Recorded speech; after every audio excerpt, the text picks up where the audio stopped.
Okay, let's go for a road trip to the mountains. Mountains it is. Excellent choice. Are we talking craggy peaks and alpine meadows or something more relaxed, like rolling foothills and cozy cabins? And what kind of car are we driving? A vintage convertible for the wind in our hair experience, or a trusty four-wheel drive to tackle any terrain? Tell me everything. We should pick just for the sentimental value a station wagon, and we are heading for the Rocky Mountains.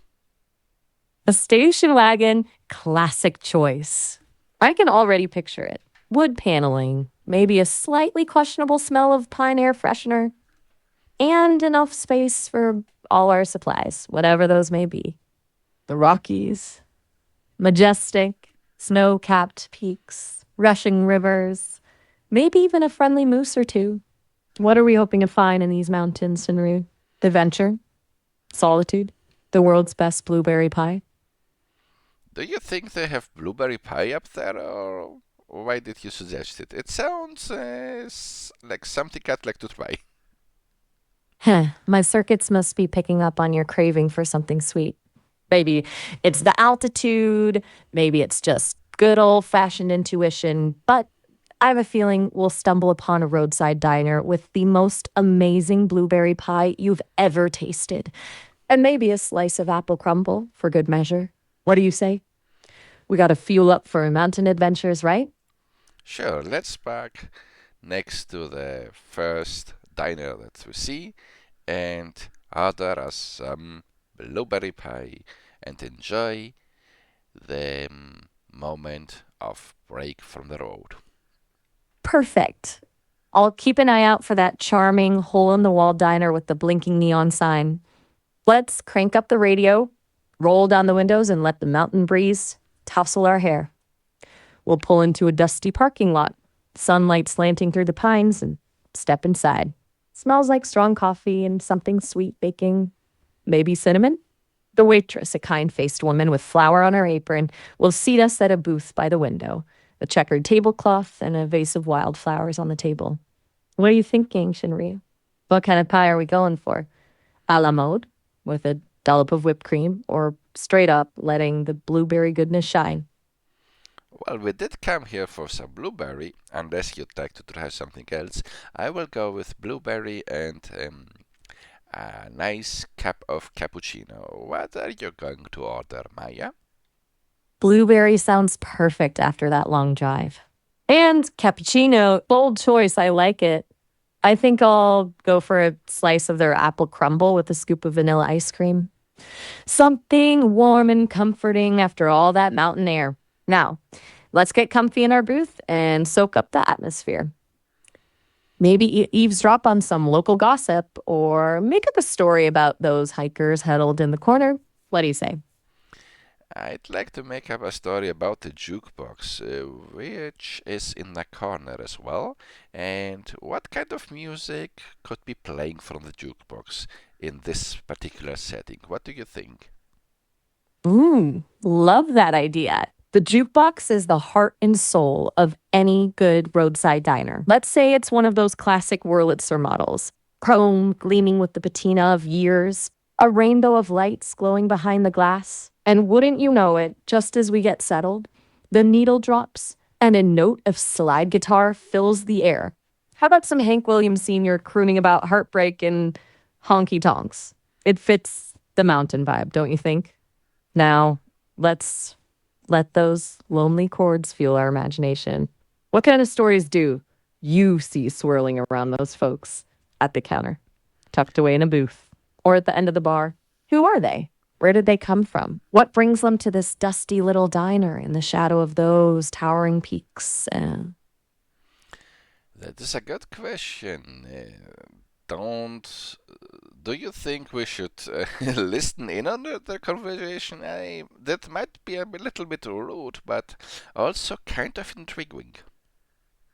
You're right. Eavesdropping is generally a no no, but maybe we could just observe?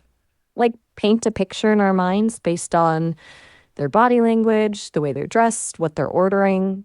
We can get creative and weave our own narrative around them.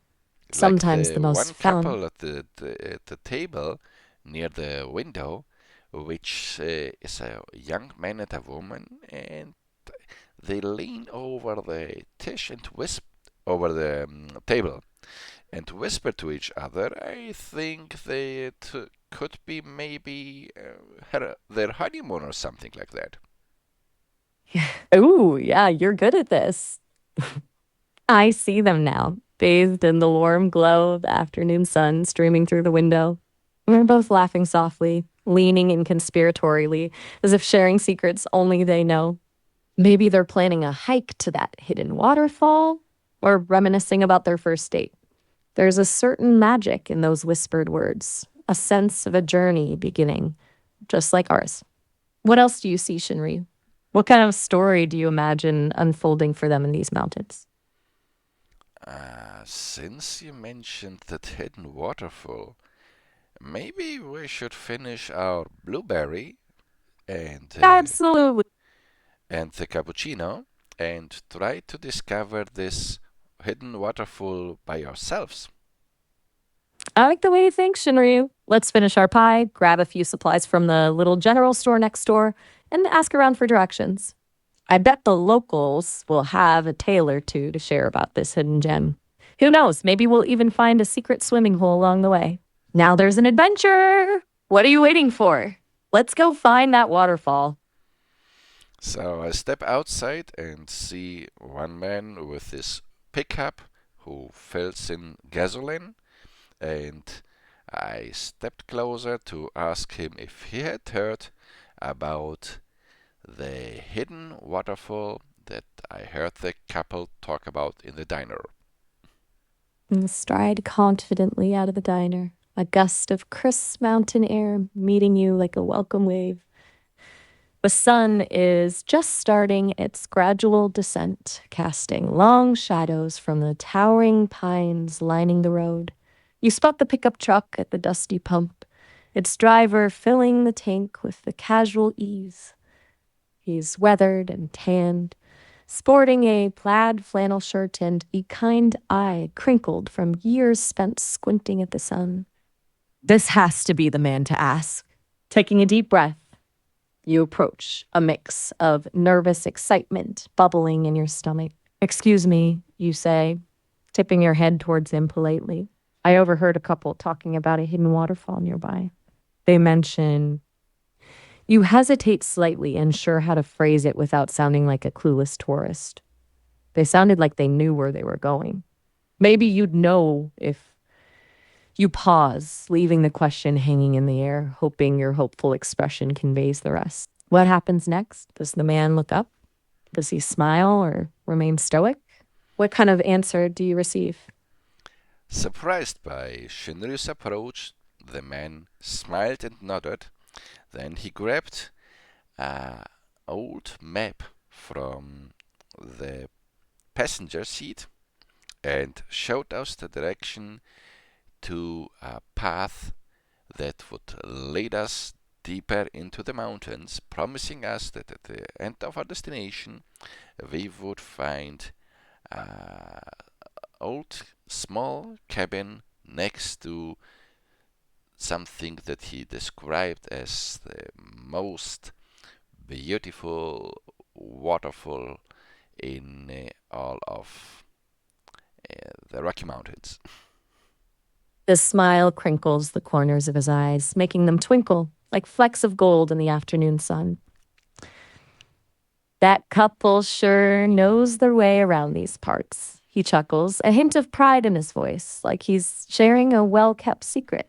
With a practiced flick of his wrist, he retrieves a well-worn map from the passenger seat. Its creases and faded ink whispering tales of countless journeys past. He spreads it out on the hood of his truck, his calloused finger tracing a winding line that disappears deep into the heart of the mountains. You'll want to take this old logging trail, he says, pointing to a faint, almost invisible path branching off from the main road.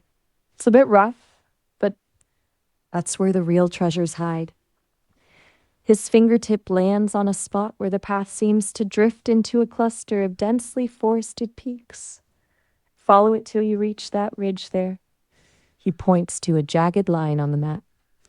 You'll come across a pretty, he pauses, searching for the right word, a forgotten cabin, nestled right next to, well, it ain't just any waterfall.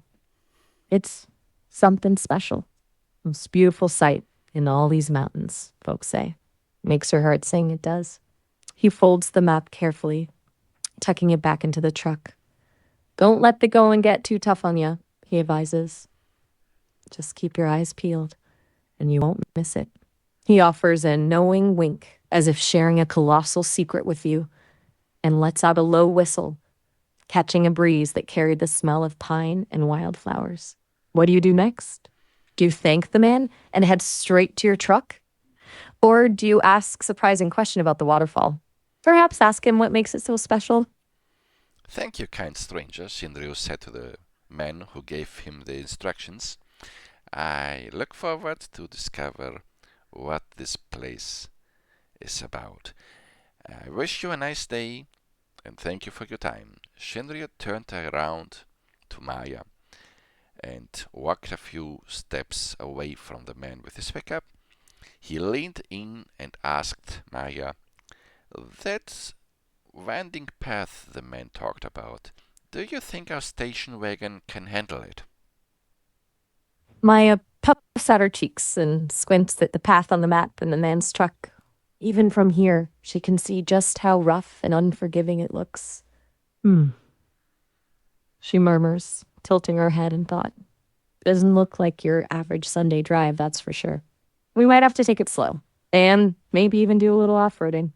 How are your adventurous driving skills? She asks with a mischievous glint in her eye. But hey, she adds, her voice taking on a conspiratorial tone, isn't a little challenge part of the fun? Imagine those mountain vistas, that hidden cabin, and that breathtaking waterfall. Doesn't it just scream adventure? She looks at you intently, waiting for your decisive response. What do you feel like doing? Is this the kind of adventure you're ready for, or would an alternate route be more your style? Shinryu's smile widened. You get me convinced, Maya. We should go on an adventure, even if something goes bad. There's no fun always taking the safest route, and we can always hope that we won't be completely out of self-reception should our car break down on this winding path. He opened the passenger door for Maya to get inside the car and then walked her out to take the driver's seat. Maya beams. Her smile is bright as the afternoon sun reflecting off the mountains. That's the spirit, Shinryu, she exclaims, hopping into the passenger seat with an air of eager anticipation. Who needs paved roads when you've got a thirst for adventure and a trusty station wagon, she says, playfully punching the dashboard. She buckles her seatbelt with a decisive click, then leans over to grab her backpack from the back seat. Hold tight, she calls out as you slide behind the wheel and start the engine. As the rumble of the engine reverberates through the car, she pulls out a battered book from her bag, its pages dog-eared and filled with handwritten notes. Just in case our trusty steed needs a little pick-me-up, she says, holding up the book with a theatrical flourish. A field guide to foraging edible plants. You never know what kind of unexpected delicacies we might stumble upon along the way, she adds with a wink. With that, she settles back into the seat, her eyes sparkling with mischief and excitement. The engine purrs beneath you, eager to tackle the winding road ahead. The air crackles with a sense of thrilling uncertainty. You take a deep breath, grip the steering wheel, and slowly pull the station wagon onto the gravel shoulder. Are you ready to follow the faded path into the heart of the mountain? Yes, I am ready, though I will have to pause our beautiful roleplay, and I must say, Maya, from the three roleplays we have played so far, this one was the best, with you narrating it better than I possibly ever could, and with always getting the tone right, the emotions. I really look forward to continue our mountain exploration on the Rocky Mountains in the next conversation. Mm. Mm-hmm.